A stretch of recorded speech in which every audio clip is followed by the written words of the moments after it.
That's what she said. Ready whenever you are. Oh, I already started recording. Let me get my time. I'll let you know. That's my new thing. I just surprise you with what time it I know. is. And it's 14 seconds. Hey, welcome back to the Nub. I'm the Merce. It's Felton. And the ball, big buck. Felton almost died actually before we got on this podcast. Spicy. I mean, can we talk about this for a second? Actually, let's talk. Just nothing nerdy right now. I have to. Tell us what you dressed your salad with, your healthy food before you got on the podcast. I don't see what the problem is. I think it's perfectly normal. It's just like a buffalo chicken salad. Like, okay, you take Frank's Red Hot and you mix it with the Red Hot with mayo, right? You whip it together, and you get like whip it. You get like a nice, creamy Red Hot. It's like creating a spicy mayo, and then you put that on your salad. You get a nice creamy heart disease. It can't be any worse than other things that I've eaten. So, oh my god, like just mayo and salad, bro. Well, mayo's the base for a lot of salad dressing. No, it's not. What? Mayo is not the base for a lot of salad dressings. Yes, it is. Where do you get your? I get my dressing from the mayo store. It's the basis for a lot of your dressings, I guess, but I thought like Thousand Island and maybe just Thousand Island, I guess, maybe. No, Thousand Island has a cream base, yes, not a mayonnaise base. I mean, well, you might bread on the mayonnaise there. I don't know. I don't eat Thousand Island, so I don't know. That's my favorite dressing. It does not surprise me. All right, well, back to the nerdy news. I'm sorry. Okay, so last time we spent most of our time talking and meeting Stony, the bald bearded bard, one of our new admins for the Nub. So this time we're going to get back on track and do more of our Nub actual podcast. Do you want to start with some video game news, or should I get into the comic book news first? Oh, we'll just get it out of the way. That's fine. Yeah. So that didn't answer my question though. So you or me? Oh no. Yeah, I'll do the video game news. Okay, go ahead. All right, so Kyle Giersdorf apparently is the winner of the Fortnite tournament. He got $2.4 million for winning Fortnite. So $2.4 million? Yeah, $2.4 million. Wow, 600,000. games are really 600,000 went to some organization. So the esports scene is really getting bigger, isn't it? Wow. Yeah, that's absurd. I've never. I mean, maybe, maybe it's just gone up in time. But according to the Wall Street Journal, it's a $150 billion global video game industry. Oh my god. Yeah, esports is 150. Yeah, I read that right. So holy crap! Wow. I'm upset with my parents for telling me that Tony, get off those video games. Get off those video games. You'll never make any money.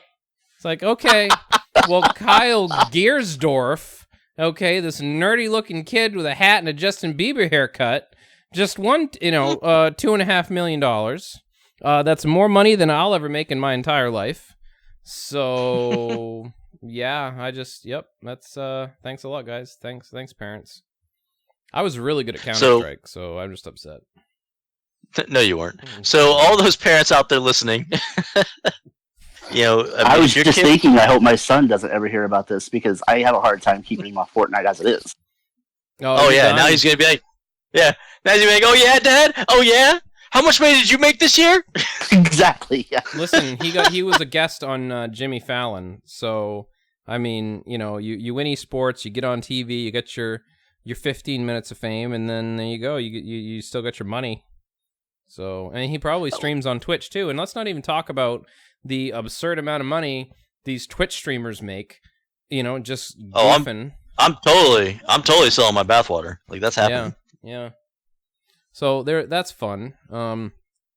Apex Legends didn't just like show up and fizzle out. It actually looks like it might stick around as a I don't want to say like a game in its own battle royale genre, but just with the hero-based battle royale, it seems like it's going to stay. So their season 2 has kind of garnered more of a player base, and they're looking like they're going to do even more with season 3. They're listening to feedback. They're going to implement a quote-unquote much requested feature. So who knows what that is, because there's been a lot of features. And they're talking about having possibly some type of PvE. You know, they're like hinting on like ghosts or zombies, or I have no idea. Plus, I've heard rumors of another new legend. So, you know, we'll see. We'll see what happens. I tried... I popped in after the new hero Watson went live. She's pretty cool. Got some cool abilities. You can create these, basically these Tesla fences, and when people cross them, the other enemies cross them, they get stunned and they slow down, and it kind of disorients them. So that's pretty cool. I mean, that's a pretty cool ability. But we'll see what happens. You know, it seems like PUBG has just kind of been on the back burner of everybody's thoughts. Like nobody's really talking about it anymore. And now, I actually sat down this weekend and watched my brother-in-law. He was hanging out with us for the weekend, play Apex Legends, because I haven't played it yet. I've not had the time. I gotta tell you, man, like I was liking what I was seeing. It definitely had a little bit of a Overwatch feel to it, just because everybody had their own little special powers and abilities and such. But it still had your typical battle royale stuff. I think honestly, this is gonna sound terrible, but the most interesting part for me was the sliding, like the fact that they introduced the sliding part. yeah. Because I saw him many times when he was about to get his ass handed to him, be able to slide under something or away, and I was like, oh, that works. Fun fact: Borderlands 2 is also implementing sliding, and I like kind of a parkour system, so you'll be able to vault and slide over things. So. Or I'm sorry, Borderlands 3. What did I say 2 for? Yeah, Borderlands 3 is also going to implement that. So because you're going back in time. Yeah, back in time. So it seems like that might they may have started a new trend in first-person shooters with the whole sliding movement, which kind of really that is going back in time, because the action genre, like Action Half-Life, Action Quake, the Opera, the Specialist, all those games implemented extended movement, sliding, rolling, and diving. So it's funny to me that we're now getting back into that, because now you have console gamers, getting into like the mainstream and these giant, huge games coming out. And it's like they're now just getting into these ideas that have been around for 15 years already. I mean, sliding and rolling and diving is nothing new. It's always been part of the action genre. Do you remember the Counter-Strike mod that they had that came out not too long after the Matrix and stuff like that, where you could do the whole Matrix fighting? That was like the sliding, and it was a Half-Life mod. That was the Specialist, okay. Yeah, it wasn't a Counter-Strike mod, it was a Half-Life mod. Oh, it was Half-Life, I'm sorry. Yeah.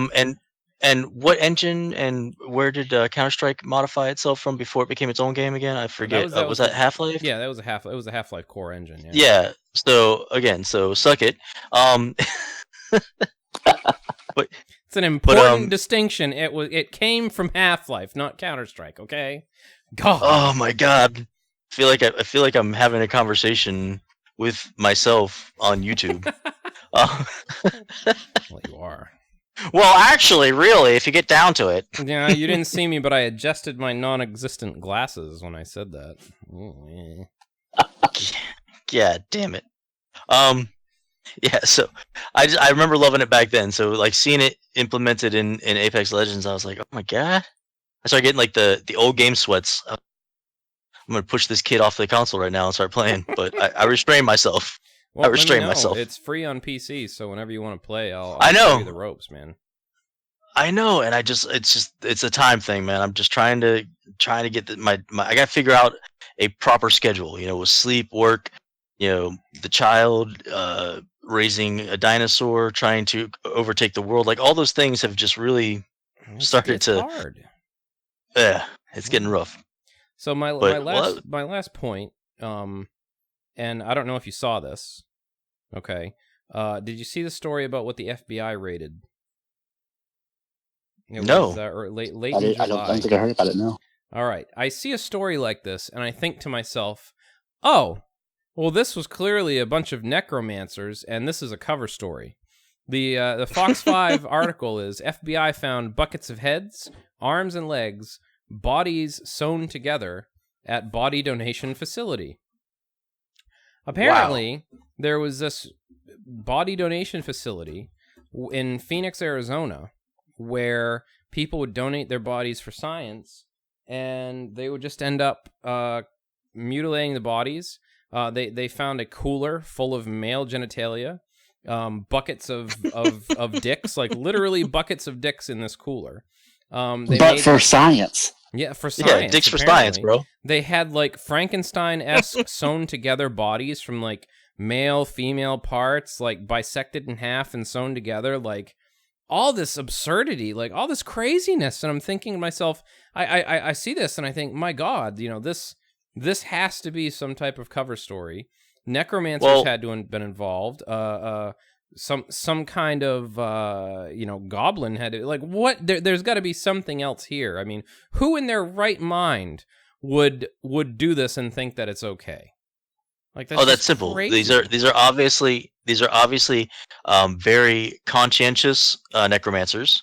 They obviously have more parts than they can use. So they are donating their leftovers. It was probably like necromancer spring cleaning. They probably were going through like the coolers and the crypts and stuff like that. And it was just like, Fred, we got like 12 extra heads that we don't need, right? I mean, they're literally just going to sit there and rot until they become skulls. And it's like, what can we do with this? You know what? I got an idea. We will donate them to science. I mean, a lot of people think that magic and science are against each other, but I think that they're just kind of like, they're like the cool cousins. Like, they go to the family picnics together. They don't necessarily get along every time, but they kind of share a little common ground, right? Yeah. Am I alone in my thinking here? No, absolutely. I'd like to imagine this, necromancer like, hey, Karen, what are you going to do with these buckets of dicks, Karen? They're in here in the freezer. They've been here for weeks and you haven't done anything with them. I'm gonna throw them away, Karen. And then he just dumps them out on the back porch, and that's how they find it out. It's because Frank got upset, And Karen is the hoarder version of a necromancer. Just like she's got that. Let me see your manager haircut, and she just has to have it her way. She keeps every dick she comes across. Like, Karen, there are dicks here from 20 years ago, Karen. What were you going to do with this dick? About your feminist agenda, Karen. Stop collecting dicks in the freezer! That's for science! Oh my God. I'm just upset about it. Oh. So yeah, that's the whole backstory I created when I saw that. I just see Karen on the phone with like her friend, like her necromancer friend. She's just like, do you know what Frank said to me? Do you know what he said to me? He said, I don't need all these dicks. Really, Frank? I don't need all these dicks, but you get to keep all those arms and heads, Frank? Really? So we're donating all this shit to science tomorrow. I got a lot of things. That's how it would... No, I don't. I got buckets of dicks, Frank. That's all I have. You got all these body parts, Frank. All I have is one bucket of dicks. Can I just have my one bucket of dicks, Frank? I just realized I'm yelling about buckets of dicks, and my son's in the other room. I just realized this. Yeah, and then I'm thinking like I'm now in a new room that faces my neighbor's house, so now I'm gonna have the cop show up at my door. We heard yelling. What's this about buckets of dicks? Listen, and where's this Karen? who are you here with? No, you don't understand. This happened in Arizona, and I was just talking. It's fine. Don't worry about it. We're gonna need to come inside, son. We need to take a look. Oh. All right. Well, on that fantastic note, let's switch gears now a little bit. Stony, Mr. Bald-Bearded Bard. Now, for those that don't know, well, a lot of people don't really know you yet. So, Stony is really more into the indie comic scene than I am. I'm kind of a poser in that sense. So I'm putting him on the spot right now. But is there any indie comic news you can share with us? Yeah, actually, I'm addicted to Kickstarter. Is the problem? It is a problem. Mm-hmm. It's becoming a big issue. My wife had to have a talk with me about it. Actually, she had to sit you down. Like she's like Stoney, can you come in here for a minute? Yeah. Can you just sit down on the couch? We need to have a talk. Yeah, that whole intervention. My parents showed up, and my wife was like, all your kids are sitting around you. They've all written letters about how your Kickstarter addiction has affected them personally. Daddy. My wife's like, unless we can live in the boxes your backer rewards come in, you're gonna have to cool it. Dear Daddy, when Daddy. you sponsored Teenage Mutant Ninja Turtles, it's all you cared about, and you didn't care about me. For a year, you waited and didn't take me out to play. Oh my god, I can't. I just totally see this. Like, oh man, I'm sorry, Stoney. Go ahead. Tell us about your latest addiction. The Kickstarter I'm really excited about is called the 7 Sagas of Silverbeard, and this just gets better and better. The description says, the earth is dying and the gods don't care. They hoard the life-giving energies of the world tree, and the mortal realm below suffers. Over 7 lifetimes, Silverbeard, the cursed guerrilla warrior, battles demons, monsters, and the blighted land itself to overthrow the greedy deities that would turn the planet into a wasteland. Yo, that sounds like a John Woo film meets Congo meets like Right? the hardest heavy metal album. That just sounds Right. I like love the sound of real that. life. I just want to throw all my money at it. Right? I'm looking up Kickstarter right now actually to see if I can find it. I'm gonna end up having an intervention myself. My fiance, my son, my grandparents, like. Yeah. This sounds like the plot to reality. And the rewards is what gets me. Like, you can justify just a little bit more to get that next one. It's Oh my just God. $4 for the 40-page color PDF. Yeah, like twice as much you get a physical comic. See, that's me trying to explain every one of my board game Kickstarters to my fiance. Like, baby, listen. Like, I needed to pay $500 to get the Batman Gotham City Chronicles game, because if I didn't, then I wouldn't get the one extra Batman fig, that comes exactly that you get once this one certain tier is unlocked. Like, you have to understand, I need that plastic. Listen, the next tier got me the Silverbeard bathwater. Okay, I really needed that bathwater. Yeah, and man. being in the comic book industry, that gave me another excuse, because I'm like, no, see, I have to back this one because the guy works for Mad Cave. Like, this is a networking deal. I gotta Exactly. support, Exactly. Hey, do you know what I found out, actually, Stoney, is that all these comic books and stuff that we buy, we can write these off on our taxes as tools, as research tools. I never even that? considered writing off my Backstarter or my Kickstarter as all of the comic book oh my comic god, books you buy, you can actually, if you put down that you're a comic book writer, you can actually write them off on your taxes. You're absolutely right. Like, I'm already planning to do that with, like, my DC Universe and my Comixology, and the Kickstarter never occurred to me. You are now my wife's least favorite person in the world. She doesn't know it yet. As soon as she finds out, she's gonna hate your guts. Well, what's probably gonna happen, actually, is that your wife, my fiance, and Joe's fiance are going to end up meeting, and they are going to become the League of Evil to our Justice League. Like, they're going to be, they're going to be the ones that are like try to thwart us at every opportunity they get. I can just see now. I can just see your wife hitting my fiance up right now, like, your man's on Kickstarter right now. I just saw it pop up that that he Kickstarted the same thing that Stoney did. Get him. That is the best villain origin story ever. Like, I'm telling you, that's got to be a thing now. Here's the worst part, though. They're going to get our kids involved and Joe's dogs, and we're going to be outnumbered. Like, oh, I'm already outnumbered. God, I'm telling you. I just want to share with everybody on the podcast real quick. Like, whenever we're in between podcasts or like about to start a podcast, or sometimes we have to pause a podcast, it's because Joe's dogs like lose their shit.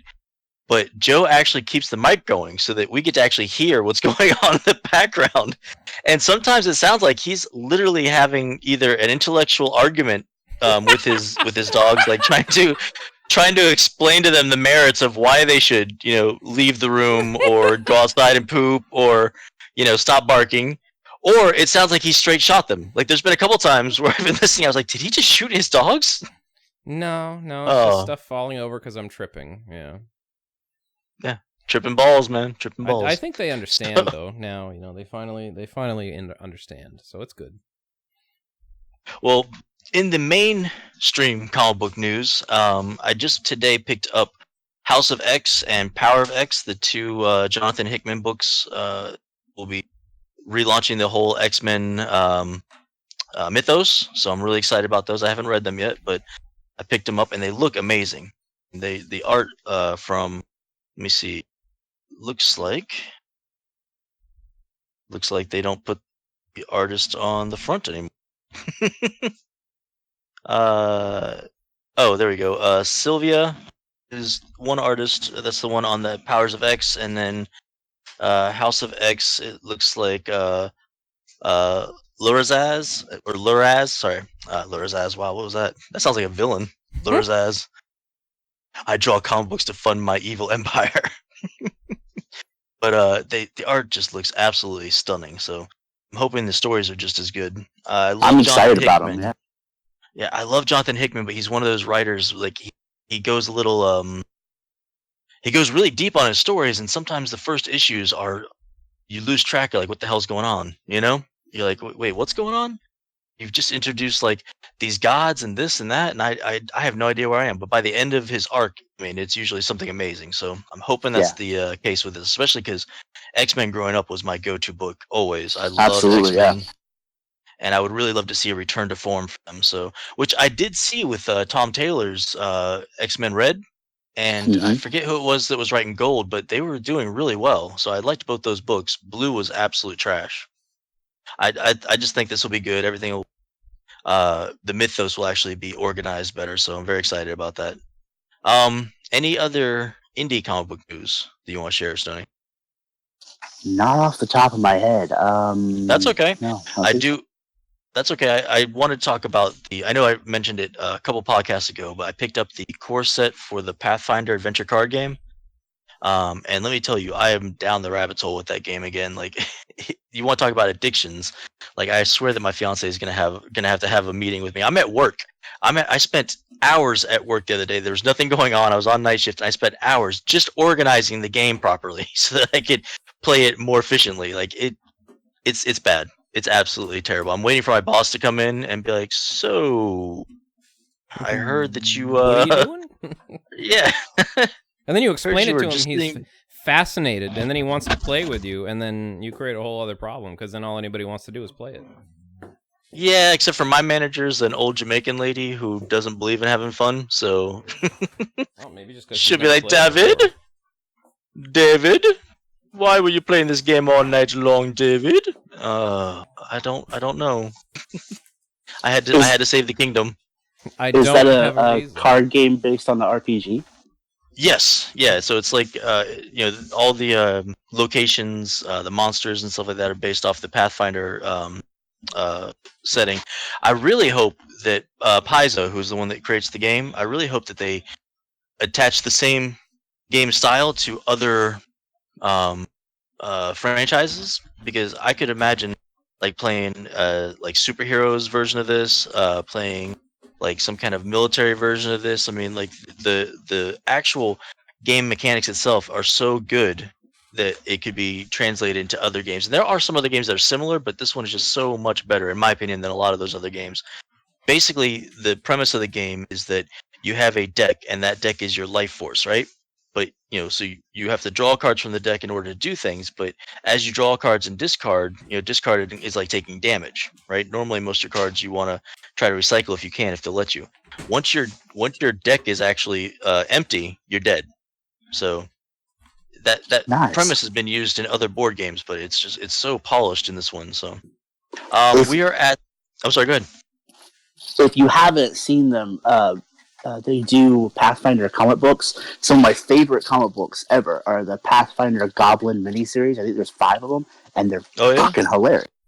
Well, that's what I like about Pathfinder over D&D is their emphasis on goblins. Like they really are like a real. They have a life of their own in the whole mythos and the games of Pathfinder, like the Pathfinder. Wow, that was a weird way of saying it. But like, I actually just got an expansion for the game that's strictly about goblins. It's goblin characters to add to the game. It's like weapons that are based around goblins, like all that stuff. So very, very, I love it. Speaking of goblins, we are at.